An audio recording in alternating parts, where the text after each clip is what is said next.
Hola guys, balik lagi bersama saya Deluk. Kali ini saya akan menceritakan sebuah film tentang geng motor dan gembong narkoba yang bernama Outcast. Dipimpin oleh si Danny T, Dalton, dan anaknya si Danny yaitu si Jojo. Ini dia banget-bangetnya. Mereka sedang mengumpulkan narkoboy yang akan dikirimkan lewat si Dalton. Namun si Jojo ini tidak percaya kepada si Dalton dan meminta ayahnya untuk menggunakan jasa orang lain saja. Akan tetapi si Danny ini sudah sangat percaya sekali kepada si Dalton.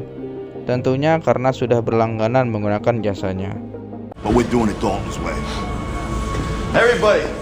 Ternyata tempat mereka sudah dikepung oleh pasukan DEA di luar, yaitu semacam pasukan khusus dari polisi.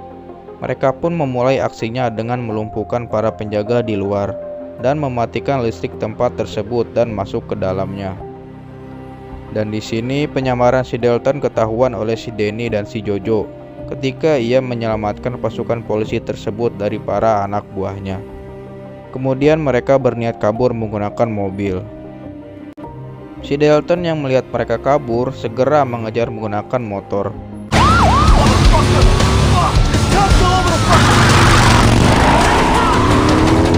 Kemudian ia menembaki mobil mereka sambil loncat dari motornya. Hal itu pun berhasil dan mobil tersebut pun terbakar.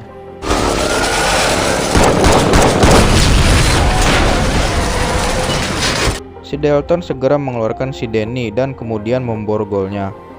Sedangkan si Jojo terpaksa harus ditembak di bagian kakinya oleh si Dalton.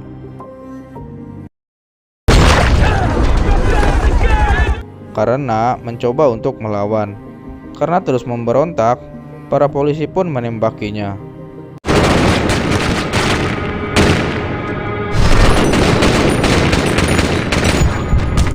Melihat kejadian tersebut, si Danny sangatlah marah dan bersumpah akan membunuh anaknya si Dalton. Kemudian si Dalton pun pergi dengan rasa bersalahnya, dan inilah film Homefront. 2 tahun kemudian diperlihatkan sebuah sekolah SD di mana banyak anak-anak sedang bermain. Terlihat seorang anak perempuan sedang bermain sendirian. Dia bernama Maddie Broker. Ketika sedang asik bermain, tak sengaja dia terjatuh dan kemudian seorang anak laki-laki datang menghampirinya. Dia bernama Teddy Klum. Si Teddy dan teman-temannya terlihat akan membuli si Maddie. Si Maddie pun tak tinggal diam dan berkata dia akan memberikan 2 kesempatan kepadanya untuk mengembalikan topinya tersebut. Namun si Teddy ini sangatlah bangor dan tiba-tiba Yes, user. Twice. Di sisi lain, terlihat 2 orang manusia yang bernama Broker dan Tedo yang sedang membetulkan sebuah rumah tua. Tak lama si Broker ini mendapatkan telepon bahwa putrinya ada masalah di sekolahnya. Kemudian ia pun segera menuju ke sana. Sesampainya di sana, ia melihat ada 2 orang tua murid bersama sheriff setempat dan melihat seorang anak sedang diobati. Tak lama dia dihampiri oleh ibu guru Hutch. Ini dia paras cantiknya. Dia bercerita bahwa si Maddie putrinya tadi menendang si Teddy sampai hidungnya berdarah. Tak lama keluar kedua orang tua si Teddy yang bernama Casey Bodine Klum dan si Jimmy Klum. Terlihat di sini bahwa si Casey ini sangatlah mengencem dengan cara ia menentang si Broker di hadapan si sheriff. Kemudian si Broker pergi menghampiri si Maddie dan bertanya apa yang terjadi. Dia pun berkata bahwa si Teddy lah yang memulainya duluan dan membulinya. Mendengar hal tersebut, si Broker pun meminta maaf kepada ibu guru Hutch karena salah dirinya mengajarkan putrinya tersebut bela diri. Ketika di luar, masalah pun belum selesai. Si Casey dan si Jimmy yang merasa mereka adalah pribumi di sana meminta si Broker untuk meminta maaf kepada mereka semua. Namun si Broker ini tidak menghiraukan perkataan mereka. Karena kesal, si Jimmy pun menyerang si Broker. Get him, Jimmy! Get him, Jimmy! Arrest him! What are you doing? Get this motherfucker out of here! Take him down, Jimmy! Namun, ia membanting si Jimmy dengan sangat mudah sekali. Si sheriff yang melihat kejadian tersebut pun segera memisahkan mereka berdua. Kemudian si Sheriff menyuruh mereka berdua untuk pergi tanpa menahannya, karena dia menilai bahwa si Jimmy dan keluarganya ini sudah melewati batas. Kejadian tersebut pun dilihat oleh banyak orang di sana. Ketika di perjalanan pulang, si Casey merasa kehel dan berkata bahwa si Jimmy ini adalah seorang pengecut karena membiarkan mereka terlihat bodoh di depan semua orang. Dan tak cukup sampai di situ, ia pun berkata bahwa dia akan meminta kakak kandungnya saja untuk menyelesaikan masalah ini, karena suaminya itu hanyalah seorang pengecut.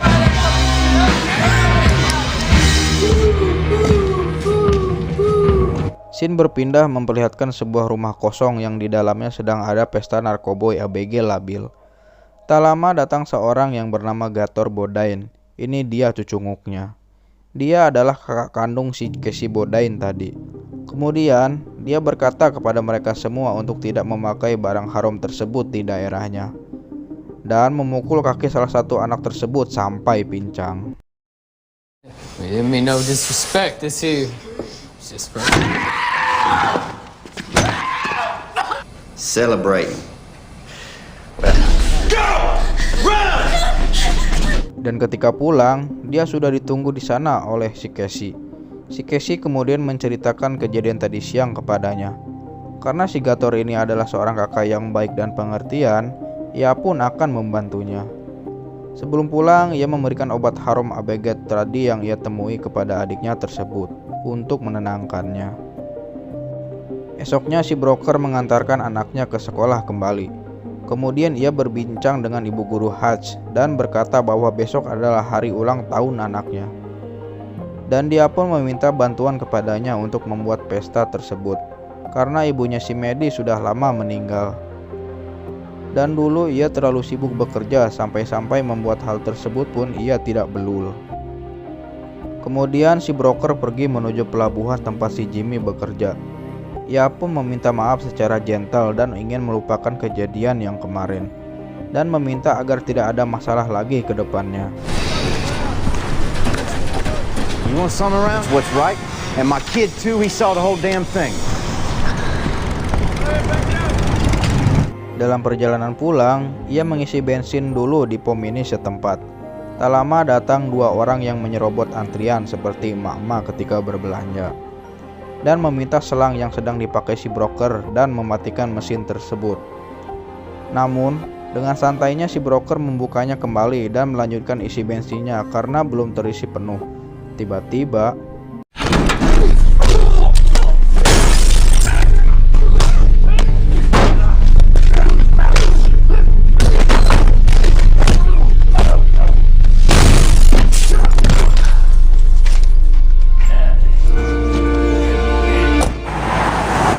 mereka berdua pun segera melaporkannya kepada si Gator.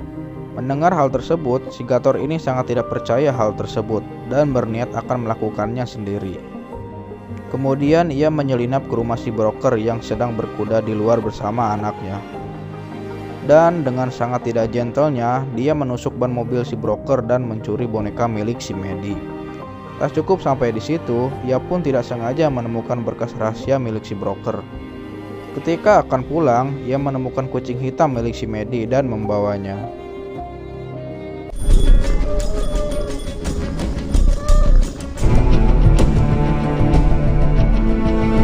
Malamnya si Maddie gehgeren, bonekanya hilang dan kucing hitam kesayangannya juga tidak ada. Mendengar hal tersebut, si broker pun berjanji akan menemukan boneka dan kucing kesayangan anaknya tersebut. Karena si Maddie ini tidak bisa tidur nyenyak tanpa boneka dan kucingnya tersebut. Di sisi lain, si Gator sedang melihat berkas rahasia milik si broker, yang dimana ternyata si broker ini adalah polisi yang sedang menyamar. Ketika kasus 2 tahun lalu di mana ketua gembong narkoboy terbesar serta ketua geng motor Outcast si Danny T tertangkap, dan anaknya yaitu si Jojo mati ditembak para polisi. Yang tak lain adalah si broker ini adalah si Dalton yang sedang menyamar di awal-awal film tadi. Kemudian ia pun mempunyai rencana besar dan segera menelpon pacarnya yang bernama Shirley Mott untuk menemuinya setelah jam kerjanya selesai. Besoknya mereka pun bertemu dan tentu saja melakukan ritual adu jigong dan adu gabrut terlebih dahulu.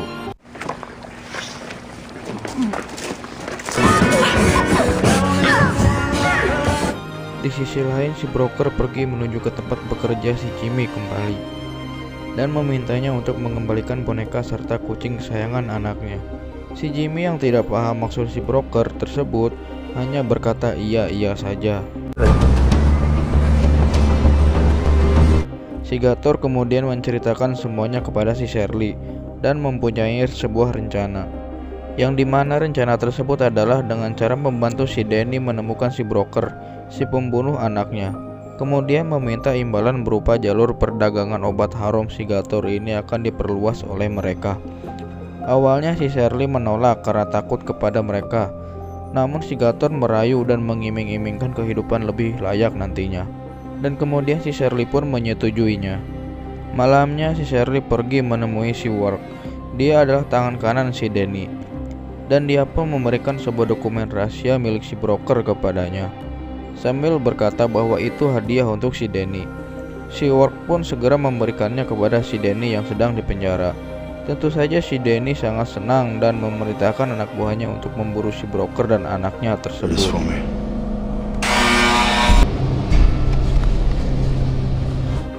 Ketika di sekolah, si Maddie berbicara dengan si Teddy untuk datang ke pesta ulang tahunnya nanti, dan si broker merasa bahwa masalah sebelumnya telah selesai. Namun hal tersebut kemudian dibantah oleh si Tedo, rekan kerjanya. Dia berkata bahwa orang-orang pribumi di sana tidak mudah menyelesaikan masalah dengan sangat mudah seperti itu, dan memperingatkan si broker bahwa selama ini yang sudah menerornya adalah kakaknya si Casey, yaitu si Gator Bodine. Karena si Jimmy Klum adalah seorang yang sangat pengecut. Kemudian si Shirley bertemu anak buahnya si Danny. Dia bernama Cyrus Hank. Dia dijuluki pembunuh berdarah dingin. Semua itu terbukti di mana si Cyrus ini mengambil makanan seafood orang lain tanpa memintanya. Kemudian negosiasi pun dimulai. Bukannya mendapat perjanjian yang diminta, si Shirley malah ketakutan dan dipaksa untuk menunjukkan tempat tinggal si broker. Where is the fucking narc? You got 5 seconds before I drill your fucking skull into this table. Sementara itu di rumah si broker sedang berjalan pesta ulang tahun si Maddie. Di sini terlihat bahwa si broker dan ibu guru Hutch sudah mulai dekat satu sama lain dan sudah memiliki rasa. Ketika malam, ia menelpon bosnya di DEA untuk meminta data-data si Gator dan si Shirley, dan memutuskan untuk menemui mereka berdua besok di warteg langganannya. Untuk pertama kalinya mereka bertiga bertemu. Di sini si Shirley terlihat sangat ketakutan sekali dan dia pun merasa bahwa si broker ini adalah orang yang lebih berbahaya dari si Cyrus yang ia temui kemarin. Si broker sendiri hanya berniat untuk memberikan peringatan kepada si Gator. Jika mau macam-macam, lebih baik langsung berhadapan dengannya saja. Dia berkata bahwa jangan menyelinap ke dalam rumah orang lain hanya untuk mengambil boneka dan kucing milik anak kecil, karena itu sangat terlihat cupu sekali. Si broker terlihat sangat gentle sekali pada adegan ini. Finish your breakfast. Setelah itu, si broker pergi ke tempat si Gator, di mana itu adalah bangunan tua yang tidak berpenghuni. Tiba-tiba dia dikejutkan oleh seekor asu yang dicangcang di sana. Kemudian ia pun pergi ke dalam bangunan tersebut. Di dalamnya ia menemukan alat-alat pembuatan narkoboy dan juga menemukan paketan-paketan yang sudah siap edar. Ia pun membuat rencana di mana jika lampu di ruangan tersebut dihidupkan, nanti akan membuat ledakan kecil yang membuat bangunan tersebut terbakar.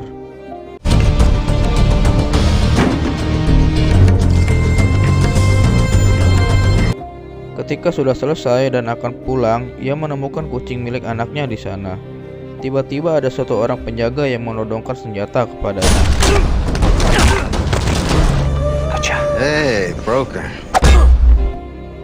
Dan ketika sadar, ternyata itu adalah semua perbuatan dua orang yang ia hajar ketika di pom mini dulu. Namun mereka tidak sadar bahwa yang mereka lakukan itu akan sia-sia saja.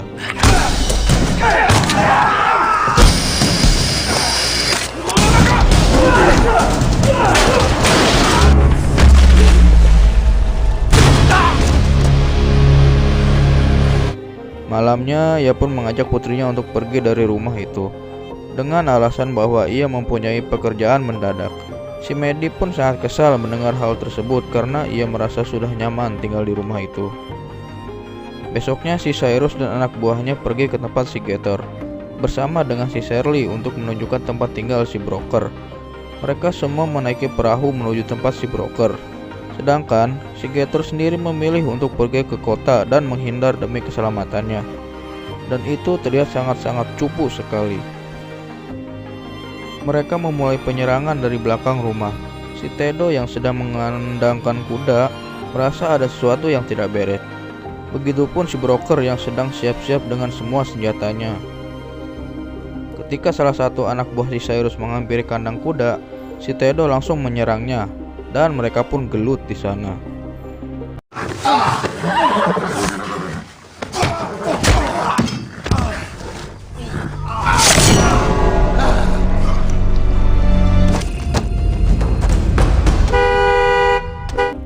Pertarungan itu pun dimenangkan oleh si Tedo. Ia pun menyembunyikan klakson sebagai tanda untuk si broker. Namun hal itu membuatnya harus rela tertembak. Si broker yang mendengar suara tembakan tersebut pun segera siap siaga di dalam. Kemudian menyuruh anaknya untuk bersembunyi di ruangan bawah dan menelpon polisi setempat. Ketika para musuh akan masuk ke dalam rumahnya, tiba-tiba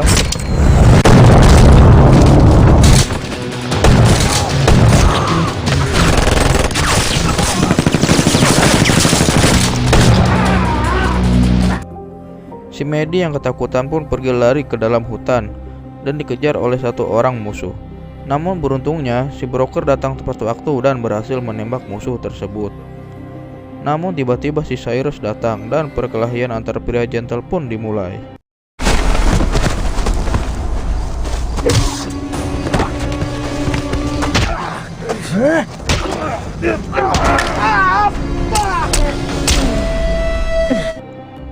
Namun sialnya, si Maddie malah berlari ke arah sungai, yang dimana di sana ada si Shirley yang sedang kebingungan akan melakukan apa.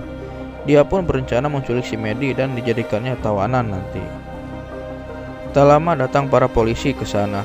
Si broker berkata bahwa anaknya telah diculik. Ia pun sempat menelpon si Maddie anaknya, namun panggilan tersebut terputus. Kemudian ia berpikir bahwa anaknya pasti dibawa ke bengkel si Gator. Ia pun segera ke sana menggunakan mobil polisi. Si Gator sendiri sangatlah marah karena semua tidak berjalan sesuai dengan rencananya, dan dia pun berencana akan membunuh si Maddie. Beruntung tak lama datang si Casey dan si Jimmy. Ia berkata bahwa terdengar suara tembakan dan ingin memastikan bahwa semua baik-baik saja. Namun semua berubah ketika tahu bahwa di sana mereka menculik si Maddie. Ketika lampu dinyalakan, tiba-tiba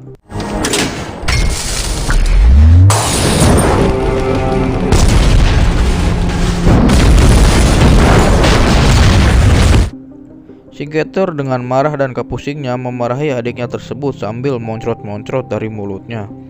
Tanpa sengaja ia pun menembak si Casey. Kemudian ia pun pergi bersama dengan si Maddie. Tak lama datang si broker. Aksi kejar-kejaran pun terjadi.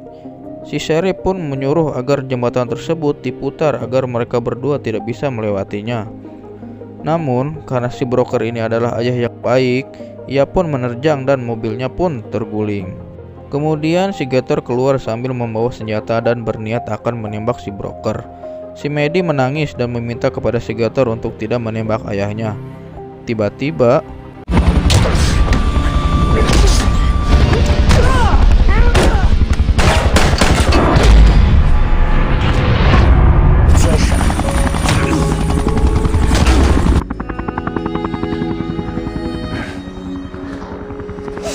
ketika akan menembaknya, si broker melihat ke arah si Maddie dan tidak jadi melakukannya. Dan karena kejadian tersebut, si Shirley dan si Gator pun dipenjara. Terakhir diperlihatkan si Danny yang kedatangan tamu. Ia begitu terkejut ketika melihat bahwa yang menyenguknya itu adalah si broker. Dan film pun selesai. On the outside, Danny.